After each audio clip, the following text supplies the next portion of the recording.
현대를 가리켜서 기쁨의 결핍과 상실의 시대다, 이렇게 이야기를 하고 있습니다. 왜냐하면 물질적인 풍요로움은 있지만 사람들의 마음은 공허하기 때문입니다. 끊임없는 경쟁과 비교의식 가운데서 사람들은 불안과 외로움을 느끼며 살아가고 있습니다. 외적인 성교가 풍요는 늘어났지만 내면의 만족과 기쁨은 점점 줄어드는 시대를 살아가고 있습니다. 저도 일주일 동안 슬픔은 아니지만 좀 우울하게 일주일을 보내는 그런 시간을 가졌습니다. 그러면서 이 기쁨이라고는 설교를 준비하면서 왜 이렇게 우울할까? 그리고 왜 이렇게 기쁨을 잃어버리고 살아가고 있을까 하는 것에 대해서 여러 가지 생각들을 하면서 말씀을 나눴습니다. 그리고 그 말씀 가운데서 우리가 기쁨의 결핍이나 또는 상실을 경험하는 원인들이 어디 있는가, 그리고 어떻게 회복할 수 있는가 하는 것에 관하여 함께 말씀을 나누려고 합니다. 신실한 그리스도인이 있었습니다. 사업을 위해서 출장을 가게 되었고 주일이 되어서 예배할 교회를 찾고 있었지만은 잘 보이지 않았습니다. 아무리 둘러보아도 교회가 보이지 않아서 오늘은 예배를 드릴 수 없나라고 생각을 하고 있었을 때 교통정리를 하고 있는 경찰이 눈에 띄었습니다. 그래서 그 경찰에게 내가 예배 드릴 만한 교회를 좀 알려달라라는 부탁을 했습니다. 그 경찰이 알려준 교회에 가보니까 건물은 허름했고 사람들은 많이 없었습니다. 그러나 그 예배 가운데서 하나님이 주시는 은혜를 경험하고 나오게 되었습니다. 그런데 예배당에서 나와서 주위를 둘러보니까 그 교회보다도 더 크고 많은 사람이 출입을 하는 교회가 있었습니다. 경찰이 그 자리에 그대로 있어서 물어봤습니다. 저렇게 큰 교회가 있고 많은 사람들이 예배하는 교회가 있는데 왜 내게 저렇게 허름하고 그리고 많은 사람들이 없는 교회를 소개해 줬습니까? 라고는 말을 했습니다. 그러자 이 교통경찰이 이런 이야기를 했습니다. 제가 매주일 이 자리에서 교통정리를 합니다. 그런데 예배당에서 나오는 사람들 중에서 가장 행복한 얼굴로 가장 기쁜 모습으로 나오는 사람들은 저 교회의 사람들이었습니다. 라고는 이야기를 했습니다. 여러분, 혹시 하나님을 믿고 있지만은 기쁨이 없지 않습니까? 예배를 드려도 마음은 무겁습니다. 그리고 기도를 해도 근심과 걱정에서는 벗어날 수 없습니다. 하나님의 형상으로 지음받은 우리가, 구원의 은혜를 얻은 우리가 하나님이 주시는 기쁨을 누리지 못한다고 하는 것은 사실 우리에게는 매우 큰 문제일 수도 있다는 것입니다. 여러분, 기쁨은 그리스도인의 표지일 수 있고 또한 성령의 열매인 실학이기도 합니다. 혹시 기쁨을 잃어버리고 살아가고 있지는 않습니까? 오늘 하나님의 말씀을 통해서 그 기쁨을 회복하는 은혜가 우리 가운데 일어날 수 있기를 소망합니다. 그러면 우리가 왜 기뻐해야 될까요? 첫째는 하나님의 뜻은 기뻐하는 것에 있기 때문입니다. 데살로니가전서 5장 16절에서 18절 말씀입니다. 함께 합니다. 항상 기뻐하라, 쉬지 말고 기도하라, 범사에 감사하라. 이것이 그리스도 예수 안에서 너희를 향하신 하나님의 뜻이니라는 말씀을 하고 있습니다. 하나님의 뜻은 어디에 있을까요? 그것은 항상 기뻐하는 것입니다. 모든 일에 기뻐하는 것입니다. 어떤 상황과 환경에서도 기뻐하는 것입니다. 우리의 기쁨은 하나님의 뜻이고, 그리고 기뻐하는 것은 하나님의 뜻에 순종하는 삶을 살아가고 있는 것입니다. 둘째로 예수님께서 기뻐하는 삶을 원하고 있기 때문입니다. 오늘 우리가 읽었던 요한복음 15장 11절 말씀인데요. 함께 합니다. 내가 이것을 너에게 이르면 내 기쁨이 너희 안에 있어 너희 기쁨을 충만하게 하려 함이라 라는 말씀을 합니다. 예수는 풍성한 열매를 맺는 포도나무 비유를 말씀하십니다. 그리고 풍성한 열매를 맺기 위해서는 예수님의 안에서 말씀에 순종하고 서로 사랑해야 된다라고 말씀하십니다.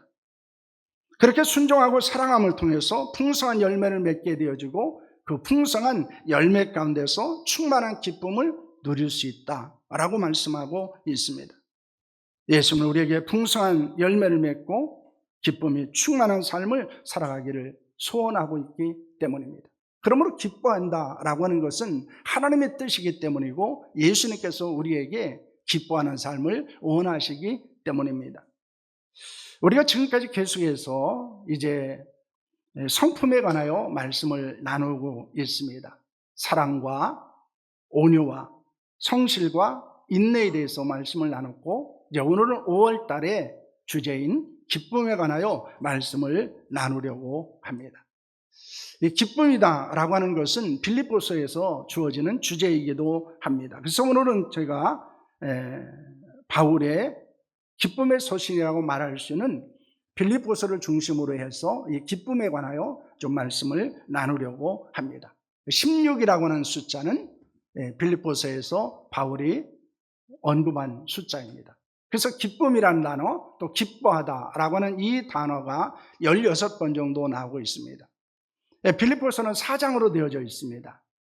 그렇다면 한 장에 4번 정도 이 기쁨에 관하여 말씀을 하고 있다는 것입니다.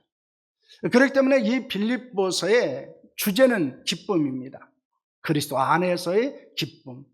우리에게 주어지는 진정한 기쁨이 무엇인지 이것에 대하여 말씀하고 있습니다. 바울이 기뻐할 수 있었던 것은 무엇 때문이었을까요? 그리고 우리가 어떻게 기뻐하는 삶을 살아갈 수 있습니까?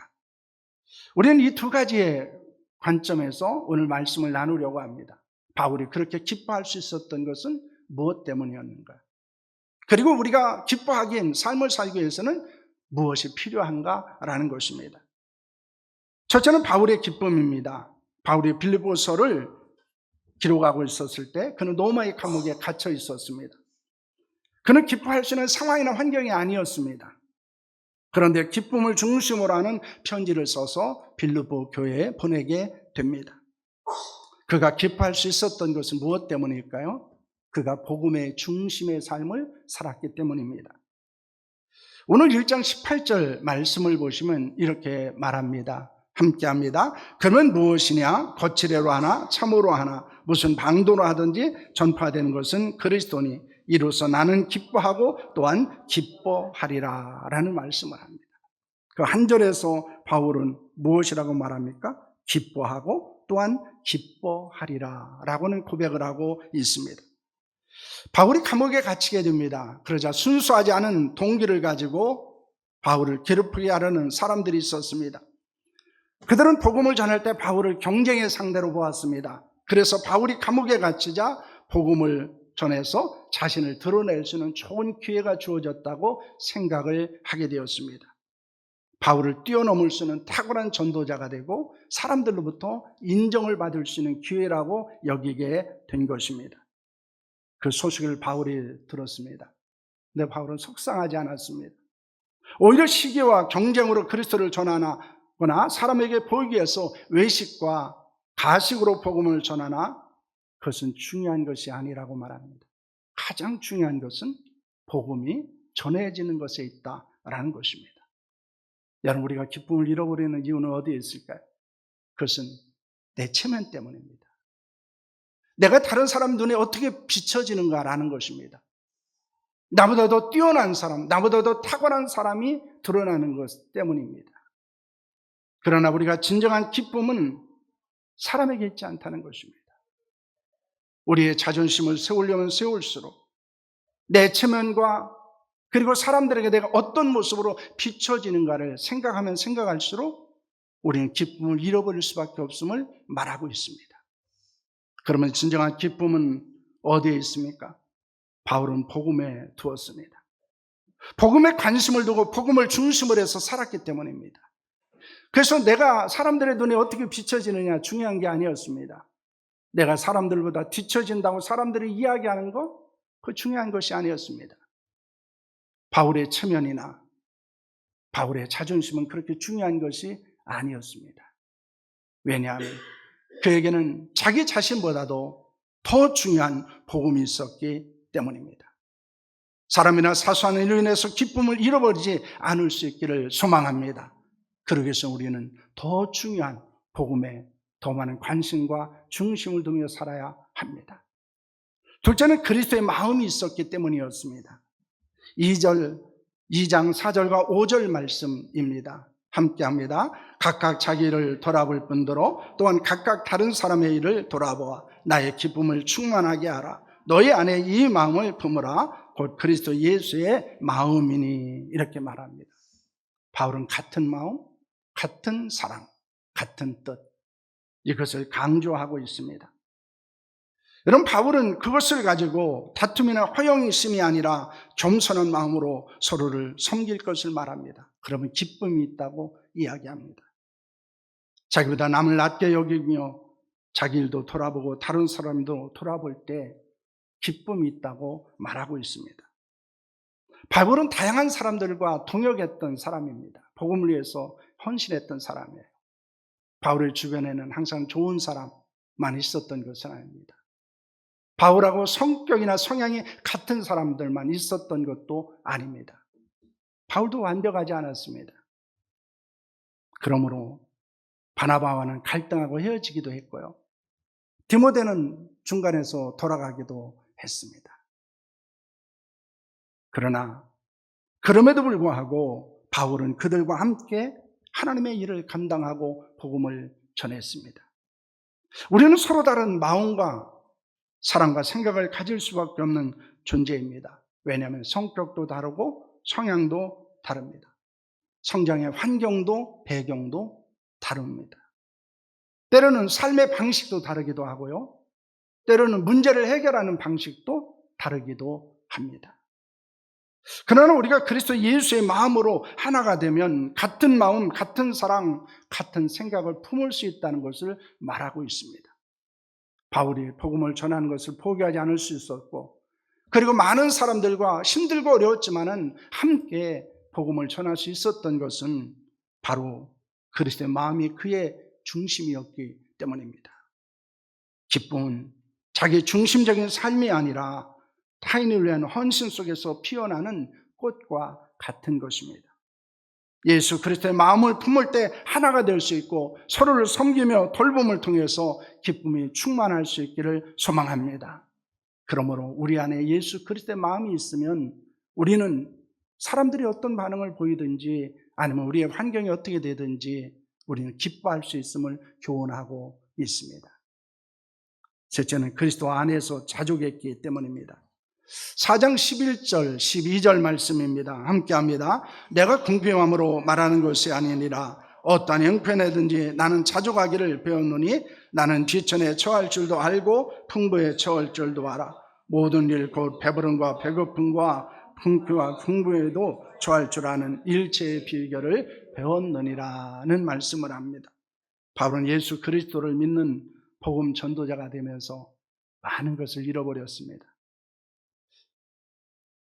그는 육체의 가시과도 같은 안질과 간질도 예수 그리스도를 믿고 난 후에 얻은 질병이었습니다. 공연에서의 성공한 인생도 그는 버렸습니다.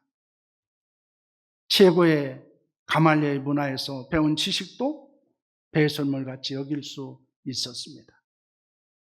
사실 인간적으로 생각하면 그는 불행하고 그는 기뻐할 수 없는 상황이었습니다.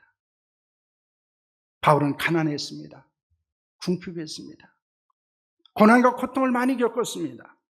위험과 위기에 처하기도 했습니다. 그러나 그는 궁핍과 비천함과 배고픔으로 인해서 슬퍼하지 않았습니다. 왜냐하면 어떤 상황에서도 자족하는 비결을 배웠기 때문입니다. 우리가 기쁨을 잃어버리는 것은 무엇에 있습니까? 상대적인 빈곤함 때문입니다. 다른 사람과 나를 자꾸 비교하기 때문입니다. 그러면서 우리는 결핍과 부족을 느낍니다. 그리고 우리는 기쁨을 잃어버리게 됩니다. 지금도 그런지 모르겠지만 몇 년 전에는 부탄이라고 하는 나라가 그 행복지수가 가장 높은 나라였습니다. 우리나라하고는 비교할 수 없는 그런 그 GNP 차이가 납니다. 그런데 가장 행복한 사람들이었습니다. 우리는 더 많은 것을 가지고 있습니다. 더 많은 것을 누리고 있습니다. 그러나 우리는 기쁨을 잃어버립니다. 왜냐하면 자족하지 않기 때문입니다. 하나님이 내게 주신 것에 대해서 감사하지 않기 때문입니다. 그것이 하나님이 주신 은혜라는 사실을 종종 잃어버리기 때문입니다. 여러분, 하나님이 주신 것에 자족하고 기뻐하는 자들이 될 수 있기를 소원합니다. 우리에게는 환경을 초월한 기쁨, 소요를 뛰어넘는 기쁨이 충만할 수 있기를 축원합니다. 바울은 그렇게 기뻐할 수 있었습니다. 그러면 바울은 그리스도인을 향해서, 필리포 교회 성도들을 향해서 기뻐하라고 말하고 있습니다. 바울은 복음을 중심으로 그리스도의 마음을 품고 자족하는 삶을 통해서 기뻐할 수 있었습니다. 그러면서 필리포 교회 성도들에게 기뻐하는 삶을 살아갈 것을 권면합니다. 그럼 우리는 어떻게 기뻐할 수 있을까요? 첫째는 복음에 합당한 생활을 하는 것입니다. 1장 27절 말씀입니다. 함께합니다. 오직 너희는 그리스도의 복음에 합당하게 생활하라. 이는 내가 너희에게 가보나 떠나 있으나 너희가 한 마음으로서 서서 한 뜻으로 복음의 신앙을 위하여 협력하는 것과 라는 말씀을 하고 있습니다. 바울은 성도들이 복음의 가치에 합당한 삶을 살아갔을 때 진정한 기쁨이 있다고 말하고 있습니다. 이 말은 우리가 세속적인 가치에 빠져들면은 기뻐할 수 없다는 것입니다. 감사할 수 없다는 것입니다. 하나님께서 우리에게 은혜를 주신 것은 그리스도를 믿을 뿐만 아니라 고난도 받게 함이라고 말하고 있습니다. 그러나 그리스도와 복음을 위한 고난을 영광으로 여길 때 우리는 기뻐할 수 있습니다. 오히려 고난도 축복으로 여길 때 우리는 기뻐할 수 있습니다. 복음 중심의 삶은 고난 중에도 흔들리지 않은 기쁨의 토대입니다. 우리의 진정한 기쁨을 경험하고 나누기 위해서 우리는 복음에 합당한 삶을 살아야 합니다. 세속적 가치가 내 삶을 지배하는 것이 아니고 복음적 가치가 내 삶을 지배해야 합니다. 그러자면 우리는 이 가치 싸움에서 지기 때문에 우리는 불행하고 우리는 슬프고 우리는 기쁨의 삶을 살아갈 수 없다는 것을 말하고 있습니다. 여러분, 복음의 증인으로 살아가기를 축원합니다. 복음의 은혜를 경험하기를 소망합니다. 그럴 때 우리는 진정한 기쁨을 누릴 수 있는 줄로 믿습니다. 내 관심이 복음에 있는가? 복음의 가치에 있는가? 영적 가치에 있는가? 아니면 세상의 세속적 가치에 두고 살아가고 있는가? 우리는 우리 자신을 점검해야 합니다. 둘째는 예수님의 마음으로 서로 사랑해야 합니다. 4장 2절 말씀입니다. 함께합니다. 내가 유오디아와 권하고 순두개를 권하노니 주 안에서 같은 마음을 품으라. 이렇게 말합니다. 빌립보 교회는 자주장사 루디아의 집에서 시작되었습니다. 그 교회는 이방인의 중심이 되어진 교회였습니다. 교회 안에는 여성의 영향력이 컸던 교회라고 말하고 있습니다.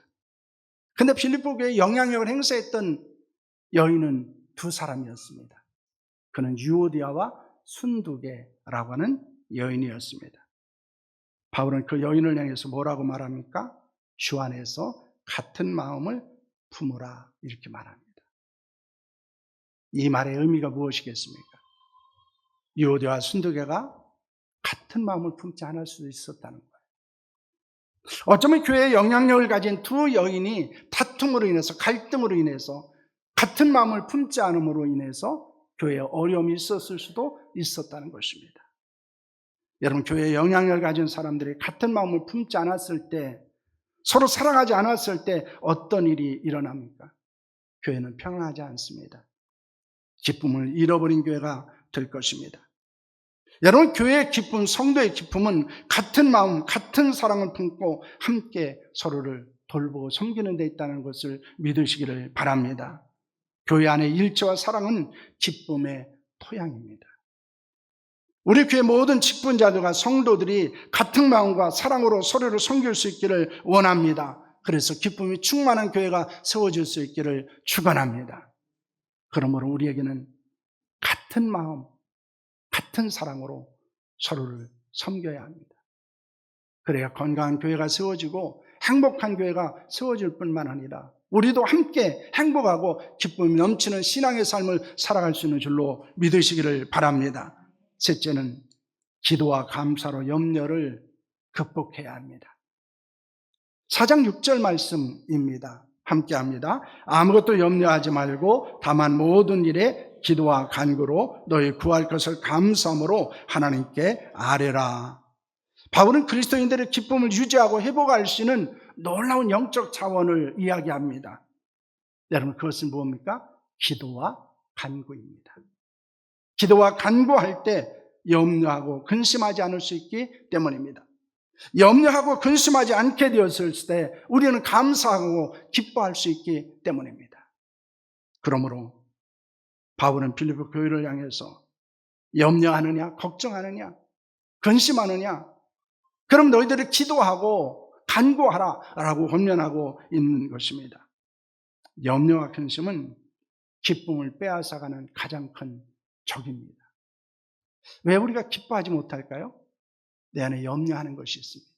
근심이 있습니다. 걱정이 있습니다. 그것이 나를 사로잡고 그것이 나를 지배하기 때문입니다. 그러면 우리는 기뻐할 수 없다는 것입니다. 그러나 기도와 감사는 염려를 안심으로, 불안을 평안으로, 슬픔을 기쁨으로 바꾸는 방법이고 능력입니다. 그러므로 바울은 이렇게 말합니다. 아무것도 염려하지 말라. 모든 일에 간구로 너희 구할 것을 감사함으로 하나님께 아뢰라고 말합니다. 여러분, 염려하는 것이 있습니까? 걱정하고 근심하는 것들이 있습니까? 그것을 하나님께 기도할 수 있기를 소망합니다. 어떤 문제와 어려움 가운데 있습니까? 그것 때문에 염려하고 걱정하는 자들이 아니라 오히려 기도의 자리로, 감사의 자리로 나아갈 수 있기를 축원합니다. 그래서 하나님이 주시는 충만한 기쁨을 경험할 수 있기를 바랍니다. 여러분, 그런데 중요한 것이 있습니다. 기쁨의 원천은 예수 그리스도라는 것입니다. 사실 우리가 이것을 놓치며 살아가고 있습니다. 4장 4절 말씀을 보실까요? 함께합니다. 주 안에서 항상 기뻐하라. 내가 다시 말하노니 기뻐하라. 여러분, 핵심은 기뻐하라에 있지 않아요. 주 안에서라는 데 있습니다. 기뻐하고 기뻐하라. 다시 말하노니 기뻐하라. 그러나 너희가 주 안에 있는지 돌아보라는 것입니다. 가장 중요한 것은 기쁨의 근원에 있습니다. 그 기쁨의 중심에 항상 예수 그리스도가 있어야 된다는 것을 말하고 있습니다. 기쁨은 그리스도 예수 안에 있을 때 누리는 열매이며 선물입니다. 진정한 기쁨은 상황이나 소유가 아니라 예수 안에 있는 존재와 상태에 있습니다. 환경이나 감정에 좌우되는 일시적인 것이 아니고 그리스도의 관계에 뿌리를 둔 영속적인 기쁨입니다. 우리가 모든 것을 가졌다고 생각해도, 내가 어떤 것을 이루었다 생각해도 예수 그리스도가 없는 그 순간에 우리는 기쁨은 사라지게 됩니다. 내가 많은 분주함 가운데 살고 있지만은 예수 그리스도 안에 있지 아니하면 우리는 그 분주함 통해서 얻은 모든 것들이 우리의 진정한 기쁨이 되지 못한다는 것입니다. 그러므로 바울은 말합니다. 예수님 안에 기쁨이 있다. 예수 그리스도로 말미암아 기쁨이 있다. 예수 그리스도로 인해 기쁨이 있다고 말하고 있습니다. 진정한 기쁨은 예수 그리스도 안에 있습니다. 어쩌면 우리는 기쁨을 누리지 못하는 것을 예수 그리스도와 상관없이 살아가기 때문일 수 있습니다. 매주일 나와 예배를 드리고 하나님의 말씀을 듣음에도 불구하고 우리 안에 예수 그리스도가 없고 우리의 가정에, 우리 교회에 예수 그리스도와 상관없는 삶이 이루어지고 있다면 우리는 기쁨을 잃어버릴 수밖에 없을 것입니다. 그러나 예수 그리스도가 있다면 우리는 환경과 상황을 초월하는 기쁨을 누릴 수 있다는 사실을 믿으시기를 바랍니다. 여러분, 기쁨이 충만한 성도들이 될 수 있기를 바랍니다. 기쁨의 충만함을 누릴 수 있기를 소망합니다. 그리고 그 기쁨이 충만해서 흘러넘쳐서 여러분들을 통해서 또 많은 사람들이 기쁨을 경험하는 역사가 일어나기를 원합니다. 그러나 그 일은 우리의 능력으로 되지 않습니다. 그것은 성령 충만해야 합니다. 성령 충만할 때 우리는 그리스도 안에 살아갈 수 있고 그리스도 안에서 상황과 환경을 초월한 기쁨을 경험하는 줄로 믿으시기를 바랍니다. 그러므로 하나님, 우리의 기쁨이 없습니다. 기쁨을 누릴 수 없습니다. 그리고 내가 기쁨을 주는 자가 아니고 슬픔과 아픔을 주는 자로 살아가고 있습니다. 오늘 하나님이여, 우리가 성령 충만함을 주셔서 나도 기뻐하고 그 기쁨을 많은 사람들에게 흘러보내는 자로 살아가게 주옵소서. 이것이 우리의 고백이 될 수 있기를 원합니다.